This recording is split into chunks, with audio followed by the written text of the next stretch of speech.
Hello world, welcome back to the Pocket Gamer podcast with me, your host Brian Baglow, and our mistress of manifestation, the always wonderful Peggy Ann Saltz.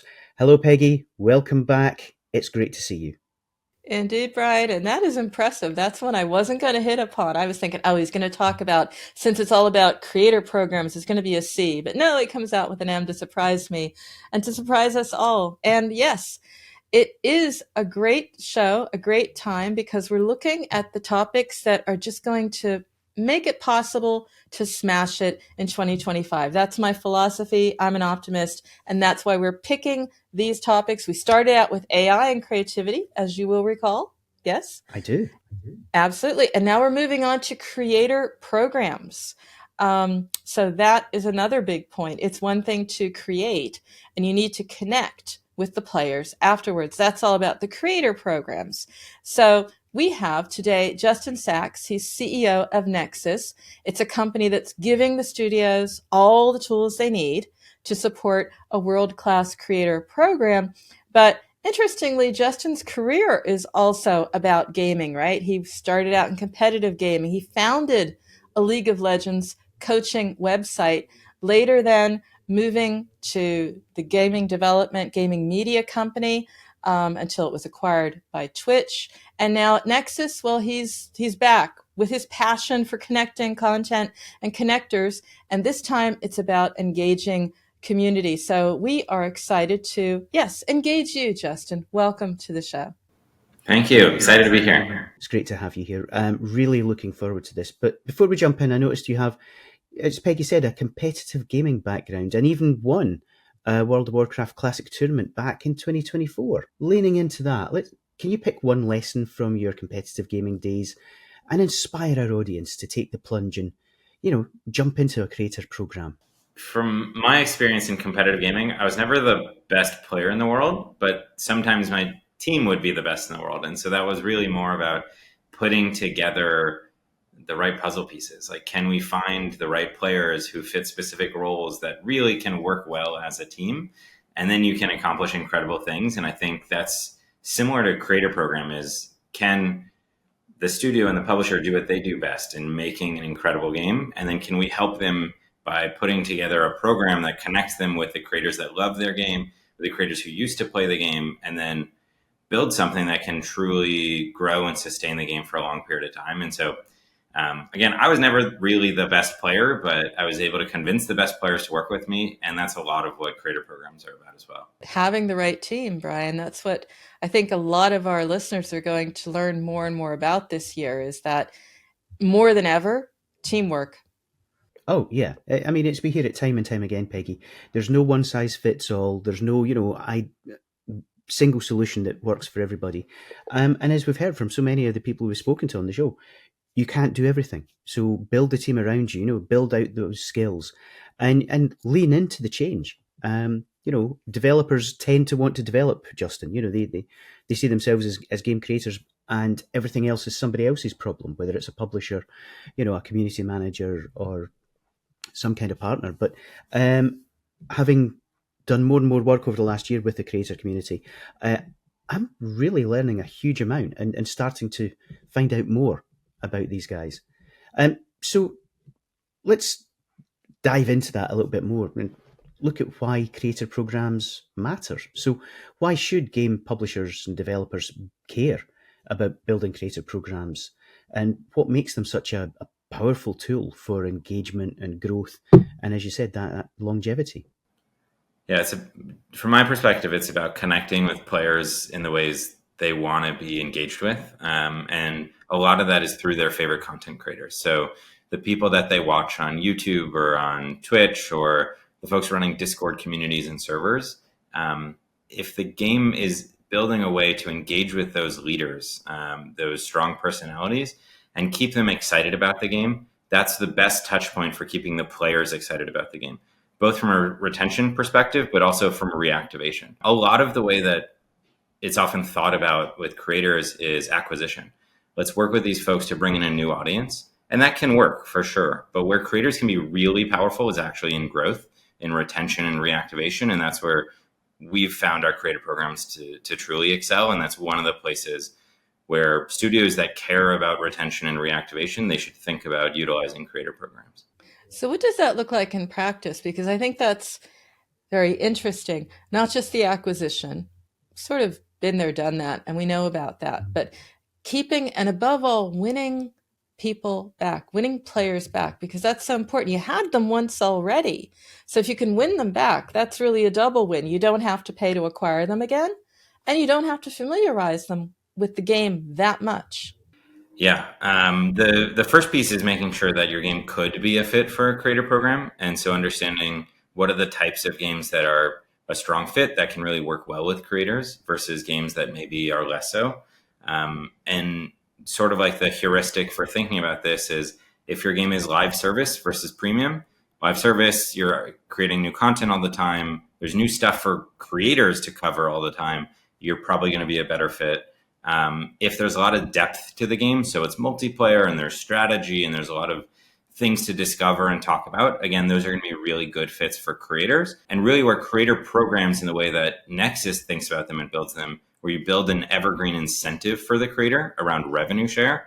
If your game monetizes well, so you have gacha and battle passes and hard currency and all sorts of stuff, creators are going to drive a lot of attention, retention, reactivation, and ultimately sales for those sort of games.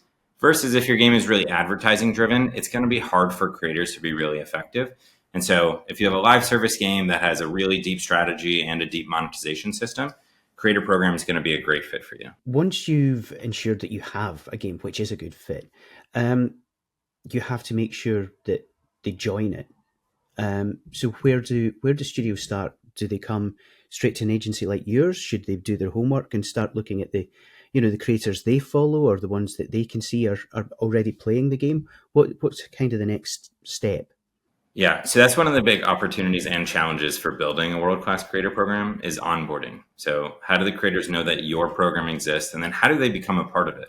The becoming a part of it is actually a ton of work. So like one, knowing that it exists is making sure that you're communicating with creators where they get content. So this might be social media, this might be other creators, it might be through Discord. It depends on the game. But then actually joining it is often a process. So if you think about it from the studio's perspective, maybe they have a community team, or maybe they're a really large publisher and they have an influencer team and a PR team and a marketing team and a community team. But even then, you're now going to have dedicated headcount helping with onboarding. So when a creator wants to join, maybe they go through an application process. And if you're building that yourself as the publisher, you can use tools like Google Forms or whatever it is, but then you have to read each individual one. You then have to authenticate that the person applying is who they say they are. So often people will like say, oh, I'm Mr. Beast, let me in the creator program, but they're not actually Mr. Beast. And so you need a way to authenticate that they are who they say they are, and then have them join the program in the way that you want them to. A lot of creator programs have different tiers. So they're going to have different tiers for different sizes of creators, but also to incentivize creators to make the content that they want to. And you're going to have to, as the publisher, go through that entire process and then manually put them into specific tiers, give them roles on Discord, different rewards every month, rewards for joining, again, ensure their authenticity, all that sort of stuff. And that can be a big challenge.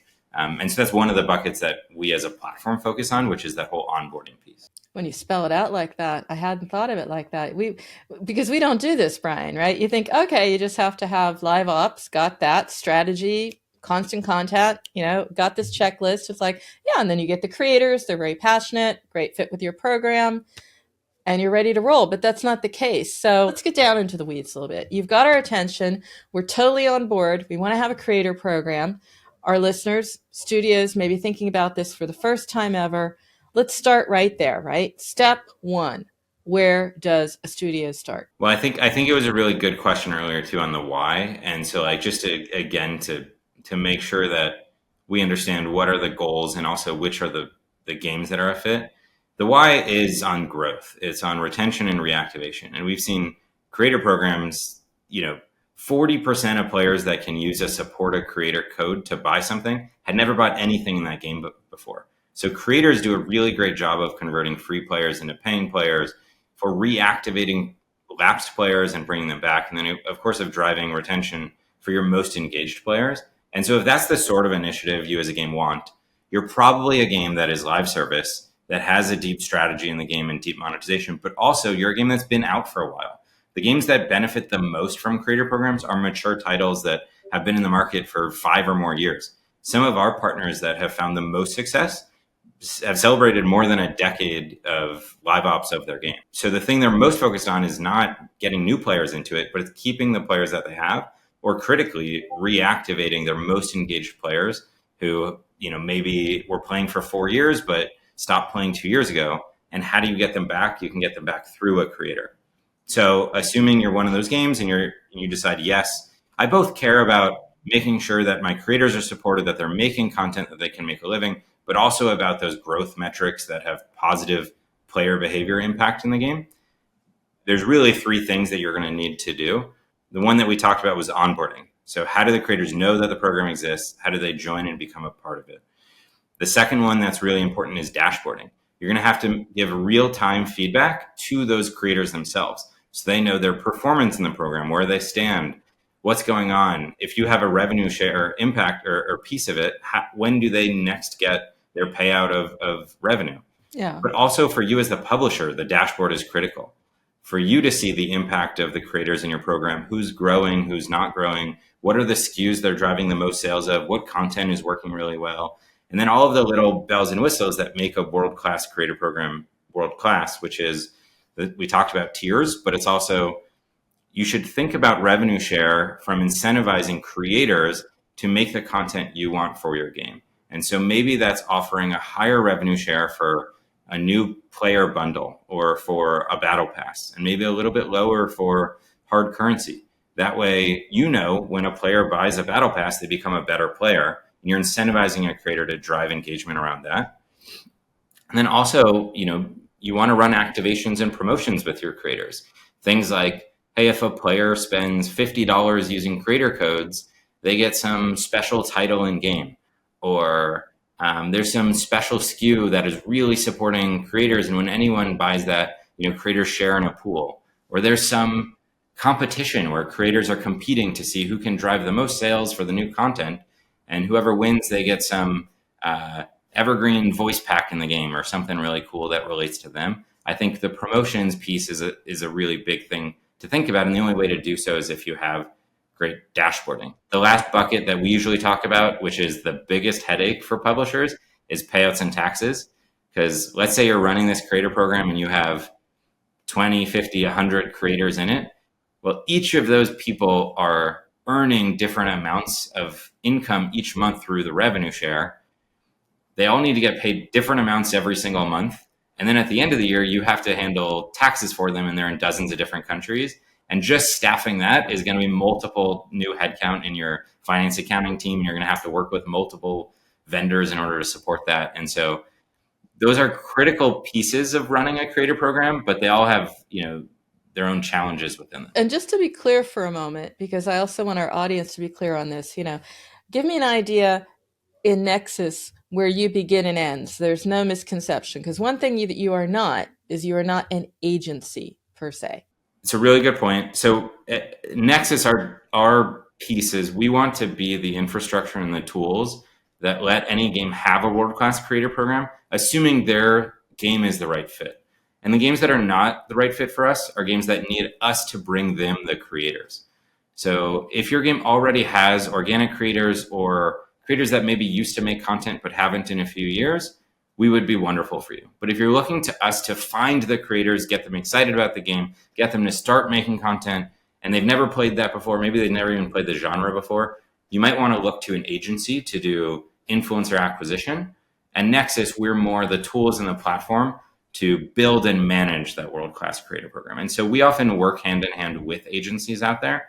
But to be clear, we are not the agency. If you have no creators playing your game, we are not going to be your first step. Well, there's a lot left to do outside of just finding the creators. I mean, when you were going through that laundry list, it's almost discouraging, Brian, if you think about it. I mean, the contracts, the assets, the taxes.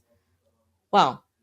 These are great points, Peggy, and really, really well made, Justin, because one of the things that, I'm a former PR guy. So I used to work with, influencers who at that point were writing magazines. Any listeners out there who are wondering what magazines are, they were like Google it. iPads, but less expensive. Yes. You could swipe, but you couldn't pinch and zoom. And it was very much an informal agreement. It was based on grace and favour and persuasion and, the occasional big dinner out. So I know a lot of studios, a lot of companies out there who are adopting the same approach with influencers and content creators, which is it's very much on a favour basis. But this sounds like an entirely different level of agreement. And so I take it this is something that has to have, as Peggy just said, the contracts in place, the payment agreements, all of this kind of thing, because that, I think, for a lot of the studios, a lot of the people listening, is going to be something they've not even considered yet. It's a really good point. So what you're talking about is really what I think of as influencer marketing, traditional influencer marketing, which some of it is, relationship and favor based, what you're talking about. And often it is, you're giving them a big bag of money up front to make content. And usually for influencer marketing, you're targeting the large variety creators, the people that play different games all the time. And you're trying to be like, hey, I'm going to pay you $10,000 an hour to stream for 3 hours, over 2 days. And I want you to play my game. And then I hope that some of your audience comes and plays the game. But the challenge is there's really no attribution in traditional influencer marketing. Yeah. There's no way to know, well, when you gave them, those $60,000, did they end up actually getting their audience to start playing the game? Or did any of those people actually end up buying anything? But when I think of a creator program, I think of an evergreen holistic program that works with creators over the lifetime of the game itself, and is fully performance based, meaning the creator only gets paid when they're actually driving value for the game. And the way that works is they have a creator code. So we'd say code Brian, and you'd go and tell your audience, hey, I've been playing this game for years. There's this new battle pass coming out. If you're going to go buy it, please use code Brian. And when the player does that, then you know that you drove that player to make that purchase, and you'd get revenue share for making that happen. And that aligns the incentives between the creator and the game. So the creator wants the game to succeed, the game wants the creator to succeed, versus traditional influencer marketing almost disaligns the incentives, because you're saying, here's $10,000 to play my game. And then the creator in their head is thinking, well, I'm not going to play it again until they give me another $10,000 to play it. And so I really like the performance-based approach rather than the more like brand marketing, where it's, here's money, we don't know what's going to happen, and you're never going to play until you get another big check from us. What a business model that was, but that's just it. It's now very much about performance. And you made the point yourself, and that's sort of like on our checklist. For me, the number 3 is, okay, yeah, it is about revenue sharing. That is the incentive to get the creators on board. But how do you keep the money, the dynamic going, keeping people honest even? You think about it, Justin. Yeah, I think it's about a close partnership between the game and their program. So it's the game really understanding what is the live service and the live ops part of it. What is the new content that's coming out? Let's make sure the players are excited about this, that they're finding a lot of fun and value in it, but that the creators also understand what's coming up. So for example, a game is launching season 4, and they want to make sure that players come back and are excited about the new season. And the best way to do that is to communicate with creators and get them excited about it. And so that might be enhancing the revenue share for all the new battle pass in season 4, or some of the new content that's created, and saying, hey, for 48 hours, every creator gets an additional 10% revenue share for driving for driving sales around this new content in the game. Again, when it's fully performance based, it does a really good natural job of aligning the game authentically with the creators, because a creator won't be successful if they don't care about the game, and if their audience doesn't care about the game. If the only way they can make money is when their audience actually buys stuff using their creator code, well, then they have to make sure they actually care about it and are excited about it and interested in that new content. Yeah. They're invested. I have a little follow-up on that, if I may, Peggy, which is, when it comes to influencer marketing, it was still very much based in the sort of the marketing team. It was external facing. But for this, it sounds like there's so much more internally for the publisher to be doing. So it ties in the design, the development team, it ties in community management. It's a far more holistic approach. And just to kind of extend that even a little bit further, Justin, can the creator actually play a role in updates, design, and feedback through into the developer, the design team, as part of this kind of ongoing process? Yeah, it's really, really great point. Yes, this sort of holistic creator program is very much cross-functional. It is, it sits certainly within the marketing team because they care about working with creators and spreading the word about the game, but also, the GM or EP or head of studio, because this touches revenue directly. We see a lot of our game publisher partners, they set up creator discords where there's a direct line of communication between the creators and the developers, where they set up early previews of patches so that creators can make content a few days or a few weeks ahead of time and really talk about what's going on. And by building this sort of creator program, not only is it a revenue driver and a growth initiative, but it also helps to bring the creators on board because you can separate them into those different tiers and you can say, hey, the more successful you are within our game, the closer relationship you're going to have with the developers, and the developers then can have a closer understanding of really those pillars of their community. What are the things they care about? What are the things they look forward to? What are the things they're worried about? And it can be sort of that harmonious relationship between the game and its community by working with those creators. I'm based in Scotland, just outside Edinburgh. We have a local studio that has just brought in one of their long-term creators to be a key designer on their next title.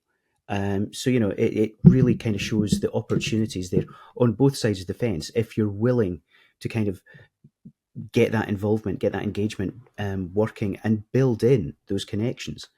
So that's astonishing. I know a lot of studios out there who are going, what now?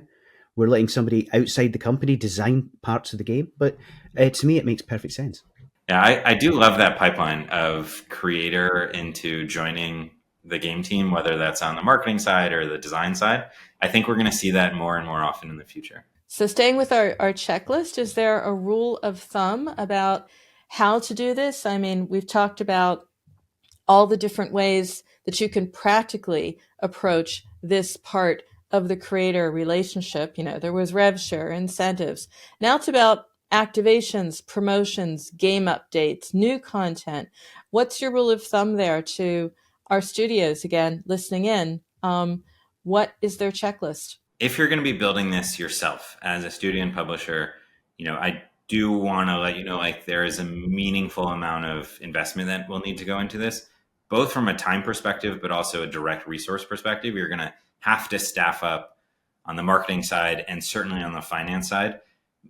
Also, even on the technical piece, like building out dashboards and doing some of that more like web development side might be something different for your game engineers. And so just be prepared for the meaningful investment if you want to build this first party.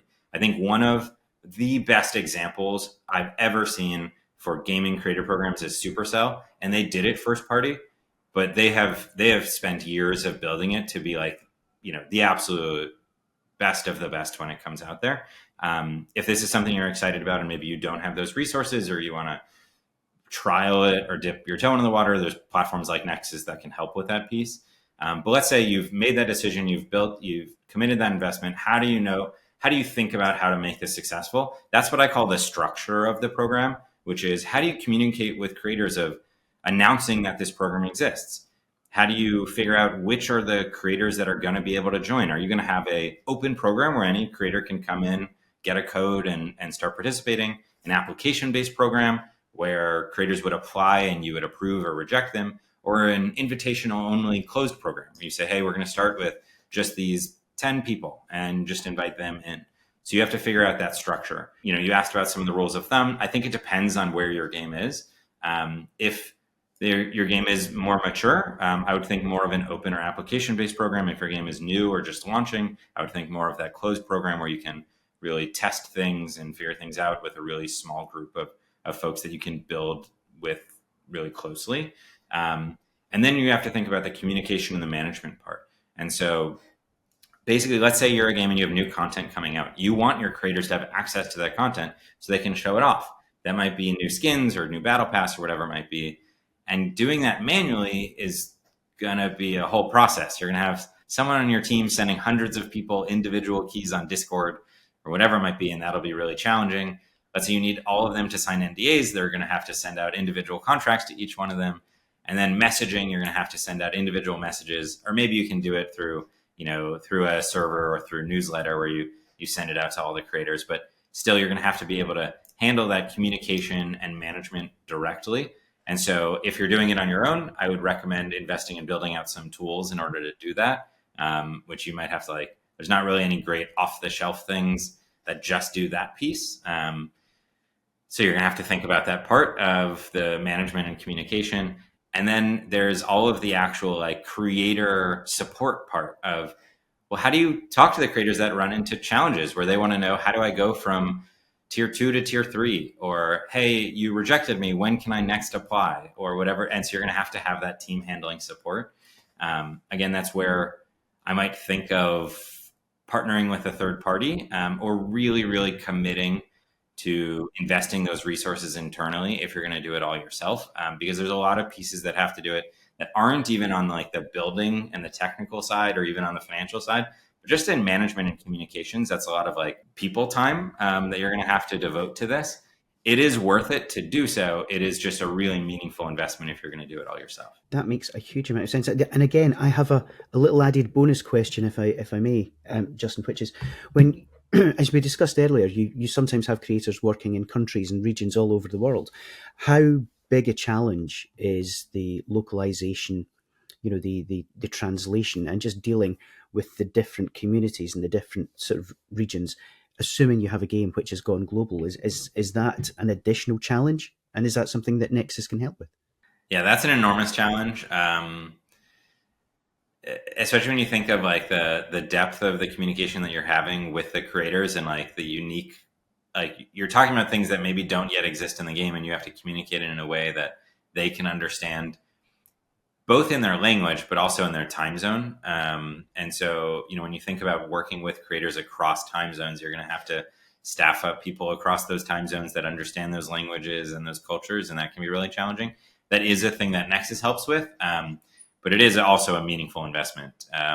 A lot of games do have, even if they're global, their creators are centralized into one language or one area. And so that can be helpful. But if you do have a truly global creator audience, it can be a big lift, and really a thing that you're going to want to be thinking about and focusing on, and have country managers or region managers, and that can be challenging. And what I might recommend is starting with one focus, because that's such a big investment.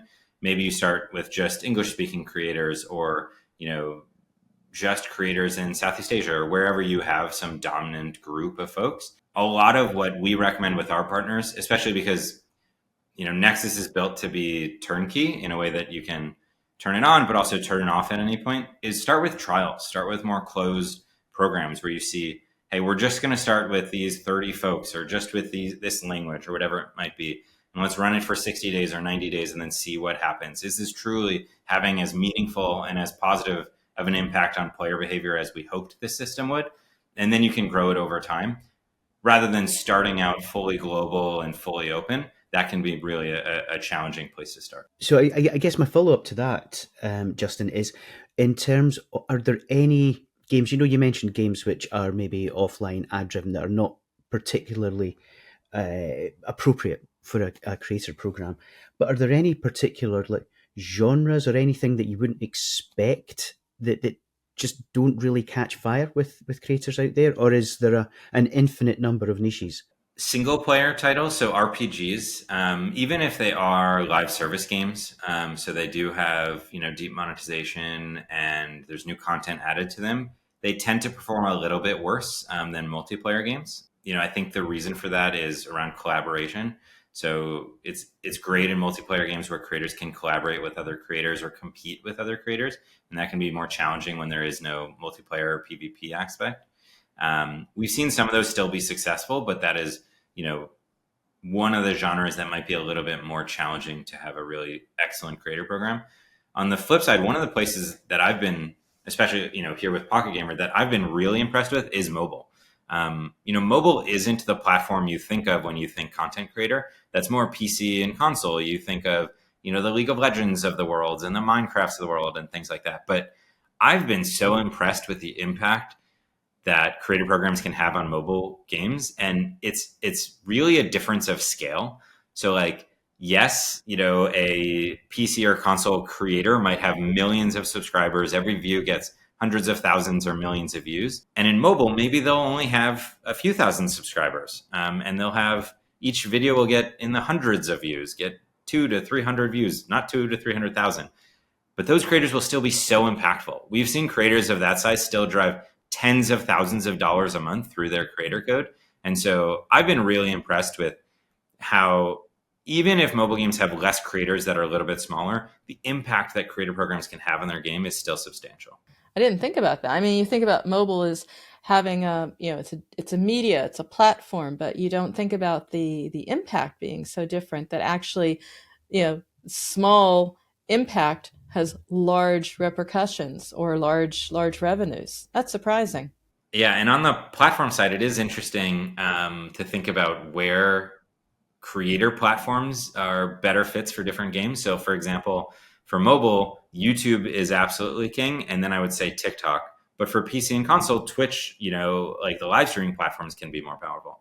And some of that is actually culturally based. So, like, in the West, it's very rare for a mobile game to be successful on Twitch, to be live streamed successfully, but that is not the case in the East.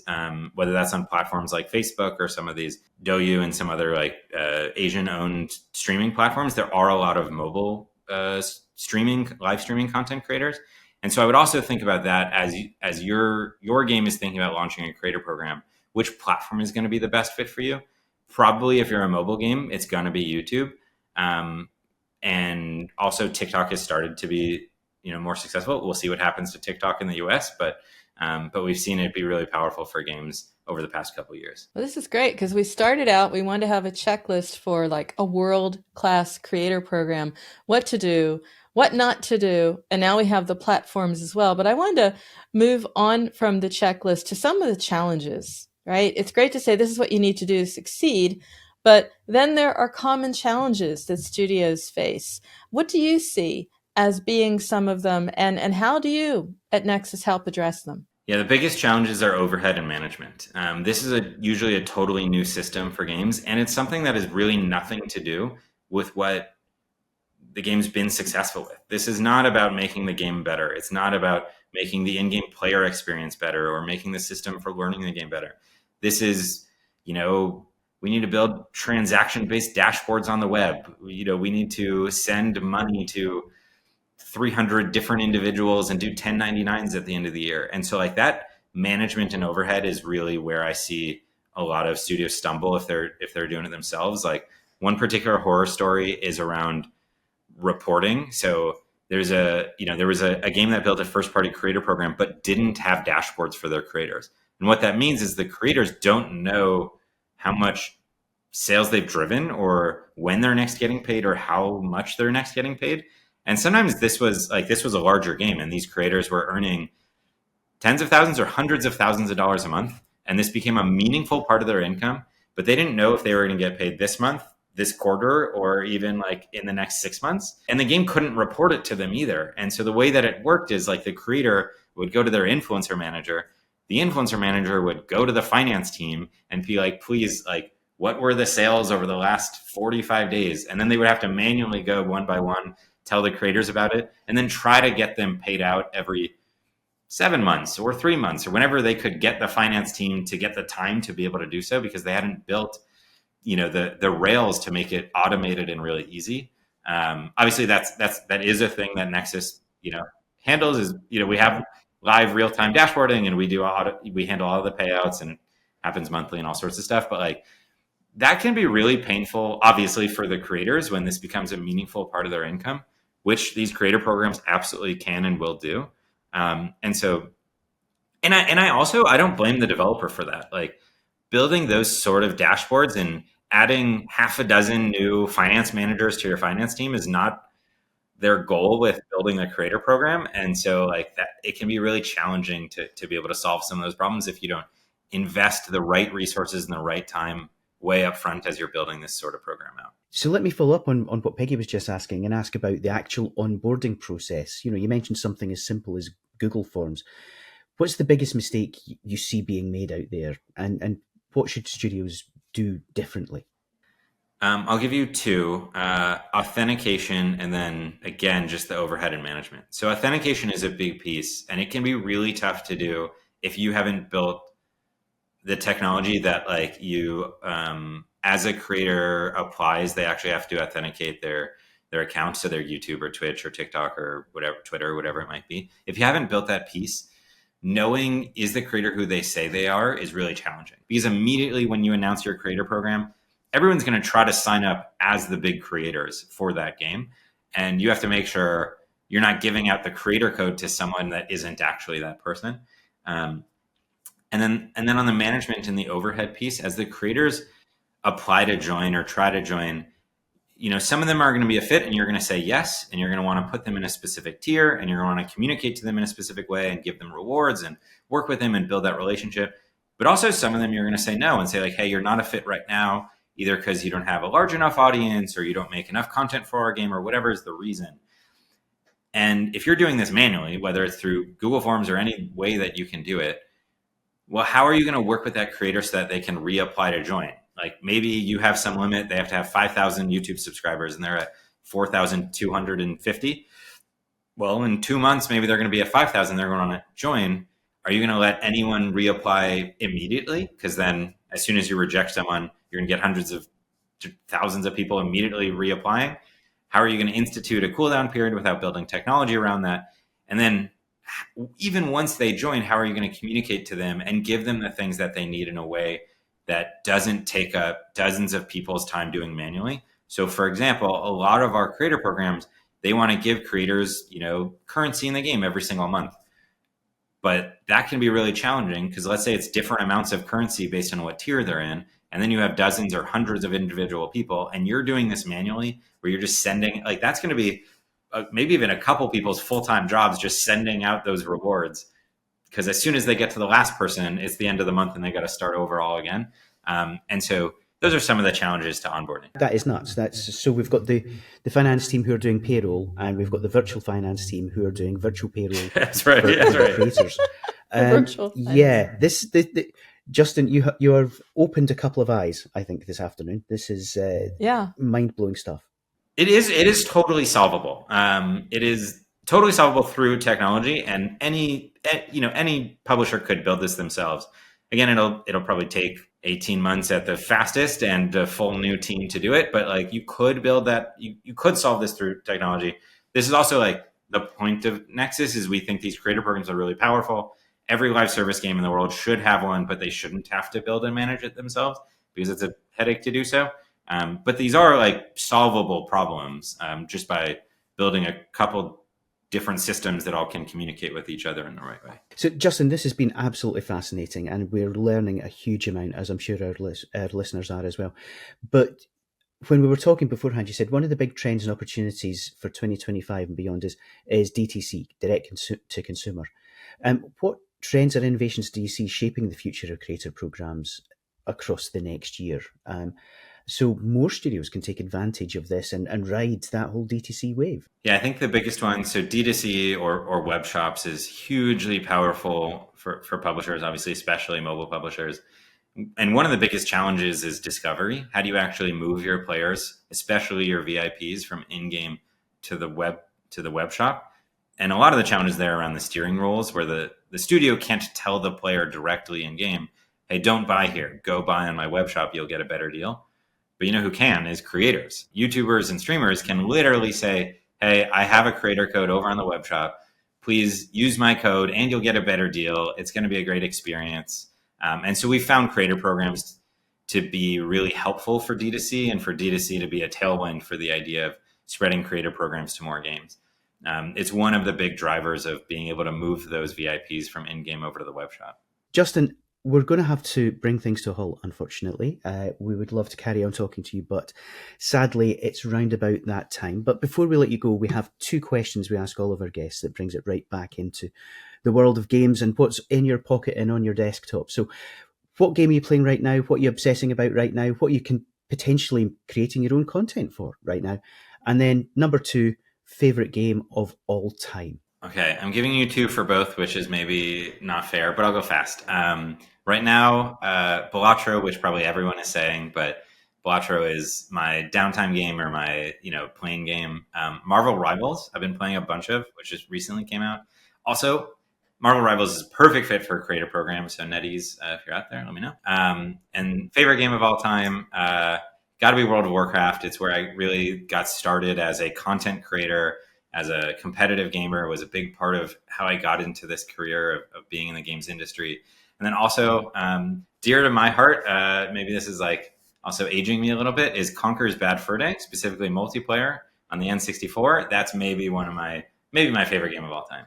I can't argue with you. I can't argue. One of my first games as a developer was Body Harvest and Space Station Silicon Valley on the N64. So I remember the tears and the tantrums trying to get that thing to work. But beautiful, fantastic answers. Justin, thanks again. It has been a revelation. It's been a real eye-opener speaking to you this afternoon. A lot for our audience, our listeners to take away. So hopefully we can invite you back on towards the end of this year or maybe into next and find out more about just how this incredible area is continue to evolve. Yes, the D2C. We'll have you back to talk more about that because I think web shops, that's where it's at. Great checklist to keep us going until then, Justin. And really, yeah, we have it in plain language so that studios can start working in this direction and understand, this is the work that is ahead of them in 2025. Thank you. I appreciate the time. This show is all about how to do your job better, how to make an amazing game, how to market it, and you have a say. So if you have a story or know someone we need to shine a light on, then we would love to hear from you. We want to hear from you. We want to reflect the reality of the mobile games market in all its wonderful complexity and strangeness. So if you have any suggestions for us, if you have any feedback for us, you can always get in touch. You can email us at podcast@pocketgamer.biz. You can find us on Twitter @PGBiz, and you can reach out to us through the pocketgamer.biz website. If you're interested in listening to all of our podcasts, you can find them at pocketgamer.biz/podcast, and we would love to hear your thoughts on future shows. And we've got you covered on all the major platforms, so subscribe to the audio podcast, as Brian said. Look for us on YouTube. If you want to read it, hey, you can do that too, because we have a companion post for you as well on the pocketgamer.biz website. Tune in again for the next edition of the pocketgamer.biz podcast, and we look forward to speaking to you in the near future. Until then, I'm Brian Baglow. I'm Peggy Ann Saltz, and that's a wrap until next week.